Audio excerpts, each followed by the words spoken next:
Le bonheur et la joie dans la conception juive. Le monde n'est pas souvent ce qu'il paraît. On pense souvent à un ordinateur. Quand on appuie sur une lettre du clavier, en réalité on appuie sur une série d'impulsions électriques. Et la lettre n'est que le résultat d'une combinaison d'oscillations à plus ou moins haute fréquence. De la même façon, le monde est réel, mais sa réalité reflète une forme moins diffuse et moins matérielle de la réalité physique. Nos sages nous disent que chaque élément du monde est une combinaison de lumière et d'ombre, et que Olam, qui signifie en hébreu le monde, est également caché. Le monde est par essence un lieu où Dieu se cache, où il masque sa propre projection. Tout comme chaque degré d'ombre sur le négatif de la pellicule produit diverses formes, ainsi chaque élément du monde est un autre type d'ombre de Dieu émanant de la lumière infinie de Or Ein Sof. Aussi l'ombre dans ce monde est un produit de la lumière, et le but de la vie est de découvrir où Dieu se cache. Mais pourquoi Dieu se cache-t-il ? Les sages disent afin de nous procurer le libre arbitre pour donner à l'homme la possibilité soit de ne voir que l'ombre, soit de percevoir la lumière située derrière elle. Le défi qui nous offre la possibilité de découvrir Dieu nous donne le goût à notre découverte. Le monde, il faut s'en souvenir, le Olam, n'est qu'un réi, n'est qu'un miroir. Afin de s'y retrouver, au lieu de fuir et d'échapper à soi-même, il faut d'abord apprendre à se connaître, sous peine de ne pas se reconnaître dans le miroir. Se connaître, c'est d'abord connaître l'image divine qui est en soi. Elle est cachée dans les recoins du cœur. C'est en étudiant la Bible, le Talmud, qui sont la carte d'identité du Créateur, qu'il est possible de reconnaître comme soi-même, nous sommes un participant du divin reflété dans la Bible. C'est en nous tournant ensuite vers le miroir, le monde, que nous y découvrirons alors notre propre image dotée d'un sens. Chaque aspect du monde physique est un coffre à trésors qui recèle quelques gouttes de la connaissance de Dieu. Les lois divines sont le mode de connaissance et de la révélation de Dieu dans le monde de l'action. Voyez, dit Dieu, je vous propose en ce jour d'une part la bénédiction, la malédiction de l'autre. La bénédiction quand vous obéirez au commandement de Dieu que je vous impose aujourd'hui. Deutéronome 11, 26. La première erreur que nous commettons, c'est celle de confondre plaisir et bonheur. Or, ils ne sont pas synonymes. Plaisir ou bonheur, quel destin pour l'homme ? Est-ce que nous sommes heureux ou bien simplement satisfaits de ce que le monde nous offre à l'heure actuelle ? On peut se sentir très heureux parce que momentanément comblé, parce que cette satisfaction est liée au plaisir immédiat que l'on ne peut pas appeler bonheur, car le plaisir procède d'événements extérieurs et conjoncturels. Il vient promptement, il se rassasie et il se dégoûte. Le bonheur, lui, correspond à la structure authentique du sujet. Est heureux celui qui vit en accord avec sa nature profonde, conformément aux dispositions qui relèvent de l'essentiel. Le bonheur n'est jamais donné. Il résulte d'un travail de différenciation et de distinction de l'homme. Ne pas accepter tous les penchants comme relevant du noyau dur du moi, répondre présent à toutes les inclinations, c'est se condamner à la dispersion. Le bonheur dans la Bible est appelé Tov. C'est l'adéquation d'une chose à sa structure réelle. Lorsque Dieu créa le monde, il vit qu'il est bien, c'est-à-dire qu'il est en conformité avec la chose créée et en conformité avec le projet divin originel. Le bonheur pour la créature, pour les hommes, Adam, vient de la racine Edamel Elion, signifie que l'homme est heureux lorsqu'il tend et s'ouvre à Dieu, à la transcendance, car en étant un être structuré, il reste marqué par une proximité inscrite au cœur de lui-même. Le bonheur, pour le dire en d'autres termes, se situe dans l'au-delà de l'être, dans la proximité que l'on a avec Dieu, avec les autres, avec les hommes. Le lieu du bonheur est ailleurs. L'homme n'est qu'un étranger sur cette terre qui est pourtant la sienne, mais qui demeure le lieu d'apprentissage où l'homme s'initie à savourer un bonheur subtil et délicat. Le bonheur, il est nécessairement lié à un objectif qui dépasse sa propre personne. L'objectif est de faire de ce monde un lieu où il fasse meilleur vivre. Et ce n'est certainement pas la jouissance de ce monde qui est le but suprême, car la volupté cesse de mener au bonheur sitôt celle-ci obtenue, et l'homme ne peut s'en satisfaire jamais. L'essor extraordinaire de l'industrie des loisirs est caractéristique de cette société, la nôtre, qui s'efforce désespérément de tranquilliser, d'anesthésier ses membres. C'est le symptôme d'une collectivité souffrante, en mal d'objectifs véritables. On ne sait plus ce qu'est la vie. La question à poser est la suivante. Quelle est la finalité de ce monde? Le but n'est pas la perpétuation. Notre existence naturelle doit se fixer un objectif qui la dépasse.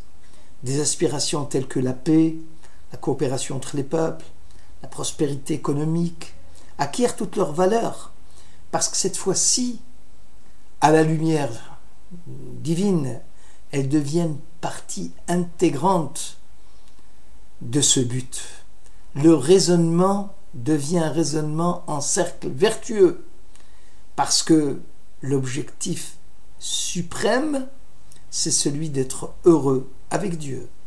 La Bible désigne Dieu par le vocable Aleph, Dalet, Vav, Nun, Yud, Adonai, qui veut dire mon maître, qui désigne la trace du divin dans le réel. Et dans le réel, nous ne retenons que le commandement de Dieu, le rapport de sujétion et le désir d'obéir à un ordre et de répondre « Me voici, Hineni ». Cela permet de sortir des frontières de l'être et de tendre vers un au-delà de l'essence. La Bible, quand elle parle du monde ici-bas, elle l'appelle Eretz, la terre, qui a la même racine que Ratz, qui signifie courir, être en mouvement. Un mouvement où l'on dépasse les limites de soi, comme si la terre ou le monde matériel était le lieu du désir pour atteindre la hauteur du ciel. La terre, dit le Talmud, aspire à s'unir au ciel. L'obéissance à Dieu, elle, libère le sujet des limites de son propre être et le fait participer à la volonté infinie du Créateur. L'obéissance à Dieu génère la joie qui devient l'exaspération du bonheur généré par un sentiment d'expansion de la personne hors de ses propres limites. Prenons le cas du mariage ou la naissance d'un enfant. Ils sont l'occasion de joie et de bonheur, car ils sont l'expression du débordement d'une existence qui s'étend au-delà de ses limites, puisque les enfants permettent de braver les limites du temps et la finitude de l'être. Tout se passe comme si le sujet était joyeux quand il débordait les limites de sa propre existence, et malheureux quand il était confiné dans le cadre étouffant de celle-ci. Atteindre le bonheur signifie finalement vaincre la contingence. L'homme n'est pas dans ce monde par hasard, c'est entendre le caractère nécessaire de la place de l'homme dans le monde. L'homme heureux est celui pour qui sa place dans ce monde lui semble répondre à un besoin impérieux. Être heureux, c'est sentir pleinement vivre. Pour cela, on doit intensifier la présence du bonheur dans l'être. Vivre une vie authentique tient à la qualité et à l'intensité de l'existence elle-même. Finalement, on l'aura compris que le bonheur, c'est dans le partage. C'est lorsqu'on se connecte avec les autres. C'est cette capacité de générosité de sortir de soi-même. Parfois même, nos sages nous disent, le vrai ami, c'est celui qui participe à mes peines, à mes joies. Celui qui est capable de partager avec moi tous les moments de ma vie. Également, cette générosité peut se manifester également, disent nos sages, par un regard positif, par un regard qui n'est pas gênant. Et c'est ainsi, par exemple, que le Talmud, qui rapporte une citation de la Bible, dit que Tov Aïn Hu Yevorach, qui Natan Milachmo Ladal. Seul celui qui a un bon œil, c'est lui qui sera béni, parce qu'il aura partagé son pain avec le pauvre. Cette générosité qui s'exprime dans cette disponibilité à partager, à donner aux autres par un regard bienfaisant, c'est cela aussi qui génère le bonheur. C'est ce regard clément et qui positif, qui rend l'autre moins gênant, celui qui est plus démuni. Mais le bonheur, c'est aussi cette sociabilité, c'est-à-dire dépasser le cadre de sa famille pour s'ouvrir également aux autres, partager avec les autres, instaurer la notion de partage avec l'ensemble des gens de son quartier, plus loin même avec les gens de sa ville ou même de l'état dans lequel on vit.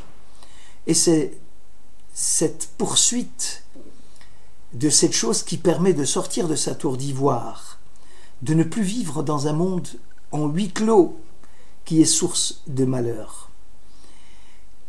Cette sociabilité qui permet à l'homme d'avoir une source de bénédiction, parfois même un voisin, et qui constitue aussi, si on ne prend pas attention, une source de nos malheurs, parce que l'influence du voisin, du frère, également des amis, peut être aussi difficile. Enfin, le bonheur, c'est s'arracher du présent, de son ego, de ne pas vivre uniquement une relation avec soi-même, mais de penser qu'on peut réagir plus fort lorsqu'on s'arrache du diktat de l'immédiat, lorsqu'on regarde un peu plus loin. Bref, lorsqu'on a un bon cœur, disent nos sages, Levtov, parce que ce mouvement de la pompe aspirante et donnante, ça veut dire on rejoint les autres, ça veut dire aussi qu'on n'est plus dans un rapport uniquement du donnant, mais c'est un rapport émotionnel, on partage ce que l'on ressent, on rejoint les autres deviennent un lieu d'accueil, et c'est toujours au niveau du partage. Et le cœur symbolise justement cette compréhension humaine qui permet de nous conduire, de nous dicter quels sont nos comportements à avoir dans tous les domaines. D'ailleurs, le Talmud raconte qu'il y avait 2 clowns qui avaient droit au monde futur. Et quand on avait demandé à Dieu, mais comment se fait-il que ces 2 clowns aient droit au Olam Haba, la réponse était claire, parce qu'ils savaient rendre les gens heureux. Le lieu où les autres peuvent extérioriser leurs sentiments, lorsqu'on arrive à créer chez l'autre ce sentiment d'être heureux, eh bien on est heureux soi-même.